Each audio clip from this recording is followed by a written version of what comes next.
ici en Outaouais. L'actualité locale. D'abord.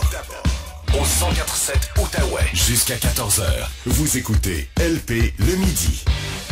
Ben oui, nous étions tous les deux en congé hier, alors on se reprend aujourd'hui avec Patrick Filion, microbiologiste et professeur au Cégep de l'Outaouais.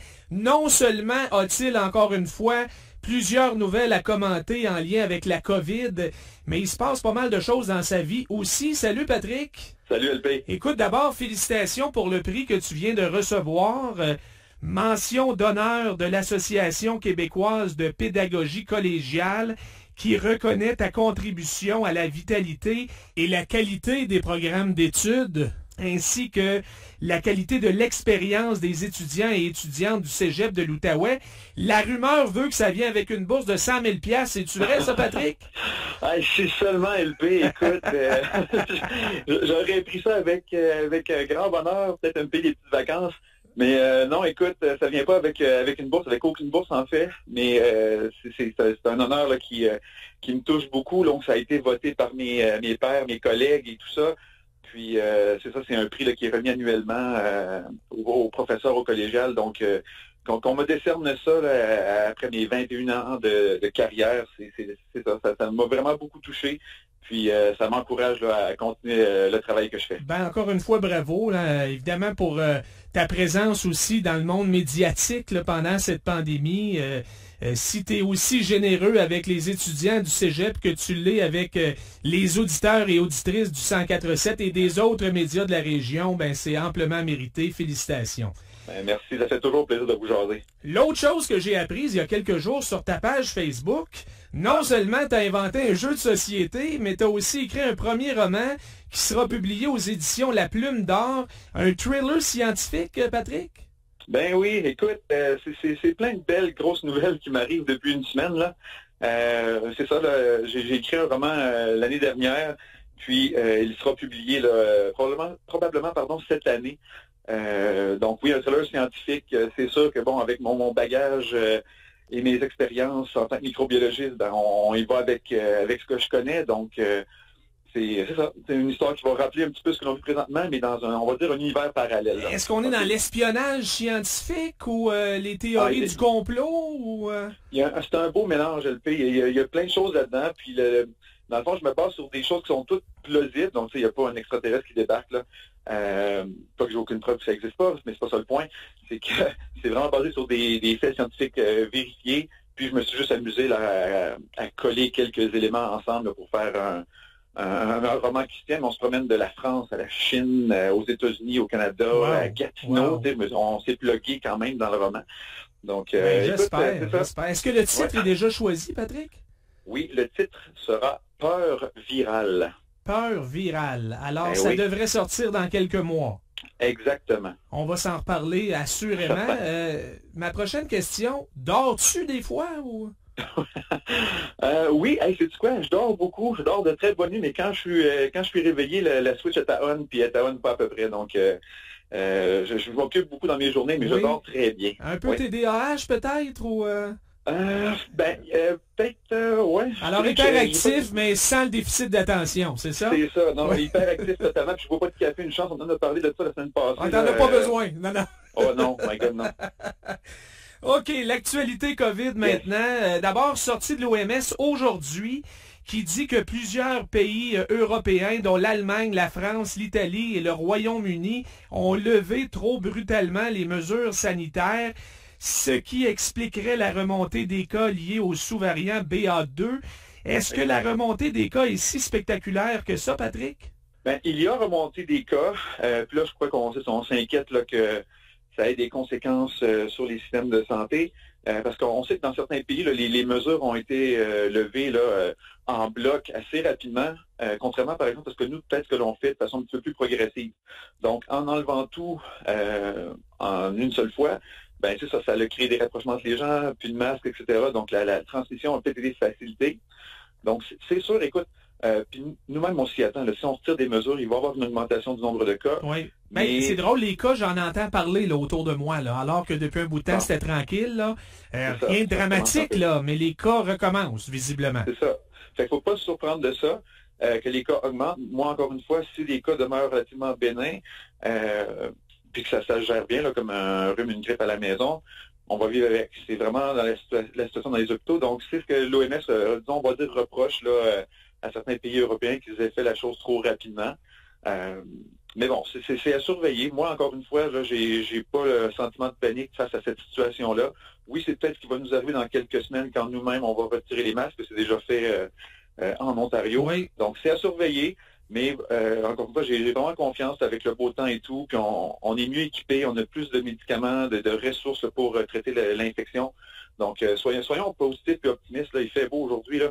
Oui, puis on est rendu au point où on doit se responsabiliser nous-mêmes. Alors, si on pense qu'on est en contact avec des gens vulnérables, ben il faut être plus prudent. Et oui, c'est ça, exactement. Et voilà. Revenons à l'OMS. Le Canada lui met de la pression pour approuver le vaccin Medicago, le vaccin québécois. Explique-nous, c'est quoi le problème, Patrick? Écoute, je trouve ça un peu aberrant parfois, parce qu'on sait, bon, l'OMS demande aux pays, on va dire les pays fortunés, de donner, de partager leur vaccin. Donc, c'est ce qu'on veut faire avec le vaccin Medicago. Donc, le Canada voudrait que ce médicament-là soit homologué pour que l'OMS puisse le distribuer dans les pays un petit peu moins nantis. Il n'y a pas d'enjeu pour le distribuer et l'utiliser ici, là, au Canada. Non. Là, le problème, là, ce que l'OMS reproche, dans le fond, c'est que Medicago a des liens avec l'industrie du tabac. Mais là, ça, c'est faire des rapprochements vraiment épouvantables. Oui, Medicago a des liens avec l'industrie du tabac. Leur vaccin est produit à partir de plants de tabac. Oui. Mais on ne fait pas la promotion de la cigarette ou du tabac ou quoi que ce soit. Donc, c'est vraiment, on va dire, un principe. Je n'ai rien contre les gens ou les organisations qui ont des principes. Mais là, on a besoin de doses de vaccins. Le Canada est prêt à en offrir. D'ailleurs, le Canada avait promis 200 millions de doses cette année. On en a donné seulement 15 millions. Donc, on a encore beaucoup de chemin à faire. Et Medicago aurait pu être un de ces vaccins-là qu'on aurait pu donner aux divers pays qui en ont besoin. Donc, j'ai un peu une difficulté là, avec la décision de l'OMS de baser sa décision non pas sur les besoins réels en vaccin, mais de baser leur décision sur un principe où on ne veut pas faire la promotion de produits du tabac, ce qui est jusqu'à un certain point un peu erroné. Là. Puis, c'est de faire des liens qui n'ont pas vraiment d'importance avec la réalité que l'on a, donc dans le fond, de traiter des gens ou de prévenir une infection et non pas de faire la promotion des produits du tabac. Là. Donc, moi, c'est... La décision n'est pas finale, là. On continue de... Non, on va pousser, c'est sûr. Ouais. Ouais. Alors, donc, on verra ce que ça va donner. Ouais. Il y a aussi le vaccin de Moderna qui est maintenant autorisé pour les enfants de 6 à 11 ans ici au Canada. Pourquoi ça a été si long, Patrick, par rapport à Pfizer, alors qu'on parle du même type de vaccin, de la même technologie? Oui, dans le fond, c'est que chaque compagnie doit faire ses propres études. Donc, est-ce qu'ils ont eu des problèmes, par exemple, à faire du recrutement pour les groupes d'âge? Parce qu'on voit juste les âges comme tel, c'est de 6 à 11, donc ils ont peut-être eu de la difficulté à aller chercher des gens de 5 ans, parce qu'on sait que Pfizer, c'est de 5 ans à 12. Donc, des fois, il y a cette difficulté-là aussi. Maintenant, plus il y aura de gens vaccinés, plus ça va être difficile de faire du recrutement pour tester de nouveaux vaccins. Donc, c'est ça, je pense que c'est une des raisons qui explique pourquoi Moderna a pris plus de temps là, pour faire homologuer son vaccin. Parce que ce qui est ressorti, c'est qu'il n'y a aucun problème, il n'y a pas eu d'effets secondaires majeurs, pas de problème notable là, pour les groupes d'âge ici. Donc, c'est un autre vaccin. Encore une fois, je sais que disons, le taux de vaccination pour ce groupe d'âge-là est quand même assez faible. Oui. Mais puis là, il y a encore moins d'intérêt en plus, là. Oui, on le voit à tous les groupes d'âge, c'est pas juste pour les enfants. Là, il y a une baisse, disons, de la vaccination partout au Québec, là, pour tous les groupes d'âge. Donc, on voit que les gens peut-être baissent la garde un petit peu, les cas ont diminué. Le beau temps, encore une fois, revient, mais il faut être conscient que le virus circule. Donc, encore une fois, c'est quand même une bonne protection d'être à jour, dans le fond, dans ces doses, d'avoir la dose de rappel. Et si vous n'avez pas de dose ou vos enfants n'ont pas eu de dose, vous allez commencer à y penser, ne serait-ce que pour les protéger, peut-être pour l'automne prochain. Je pense qu'il y en a qui attendent le vaccin adapté aux variants Omicron. Oui. On n'a toujours pas de nouvelles, Patrick.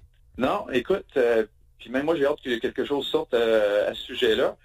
J'ose espérer que pour l'automne prochain, donc quand on sera peut-être dû pour une dose de rappel, puis là, il faudra arrêter de compter les doses, là, 3e, 4e, ce sera plus grave, là. Ça va être une dose de rappel. J'ose espérer ajuster pour Omicron ou un quelconque variant là, qui pourrait arriver, on n'espère pas, mais il faut être prêt à tout. Donc, je pense que les gens vont peut-être vouloir recevoir ce vaccin-là, effectivement, qui risque d'être plus efficace que le vaccin que l'on a présentement, là, qui visait le virus original. Oui. Puis on sait que pour Omicron, c'est pas parfait, là. Non, il est efficace quand même contre les complications majeures, mais pour la transmission, il l'est plus ben. On s'entend là-dessus. Il y a peut-être un nouveau variant en Israël, mais on n'a pas beaucoup de détails encore. On y reviendra un autre tantôt. Concernant la vaccination, en terminant, l'Outaouais est toujours en retard, Patrick, de 4% par rapport au reste du Québec. On a environ 79% de la population qui a reçu au moins 2 doses ici. En fait, on est la pire région au Québec après le Nunavik. Rendu là, est-ce que ça fait vraiment une différence, Patrick? Est-ce que ça nous rend vraiment plus vulnérables que les autres régions? C'est sûr que si on a une couverture qui est moindre, on est plus vulnérable. Maintenant, c'est de regarder encore une fois la démographie des gens là, qui ne sont pas vaccinés. Je sais que je pense que c'est les 30-39 là, qui sont peut-être les moins vaccinés. Généralement, ce sont des groupes d'âge qui sont moins gravement affectés, mais qui peuvent quand même permettre au virus de circuler. Oui. C'est toujours ça un petit peu le problème, c'est que c'est pas tant, quand on se vaccine, c'est pas tant se protéger soi quand on est jeune, c'est correct, on se protège nous, mais si on empêche le virus de circuler, on limite les chances que les grands-parents, que les personnes vulnérables, que les personnes qui sont malades, qui prennent des médicaments, eux soient infectés et que ces personnes-là, eux, en subissent les conséquences graves. Donc, encore une fois, ça serait important de rappeler que le vaccin, c'est un acte social, on le fait pour tout le monde. Puis, je veux dire, les gens de l'Outaouais, là, on n'est pas moins intelligents qu'ailleurs au Québec, là. Donc, faut protéger les personnes qui sont les plus vulnérables. Donc, on le fait pour nous, oui, mais faites-le pour vos parents, vos amis et tout ça, là. Oui. Donc, il n'est jamais trop tard, c'est sûr qu'on l'a dit tantôt, il y a une petite baisse, disons, de l'intensité de vaccination. On voit ou on croit que c'est moins grave maintenant. Mais si on se protège bien, ça sera juste plus simple peut-être de passer un bel été, de se rapprocher, puis d'éviter justement qu'on ait des proches, des amis. On ne sait jamais ce qui nous attend à l'automne. On ne veut pas être prophète de malheur. Aussi. Mais en même temps, il y aura peut-être des nouveaux vaccins aussi et peut-être qu'on pourra se rattraper dans l'Outaouais, sait-on jamais. Oui, j'ai confiance. Merci beaucoup, Patrick. Toujours un plaisir. Bonne semaine. Encore une fois, félicitations pour le prix. Merci beaucoup. Voilà, Patrick Filion, microbiologiste et professeur au Cégep de l'Outaouais.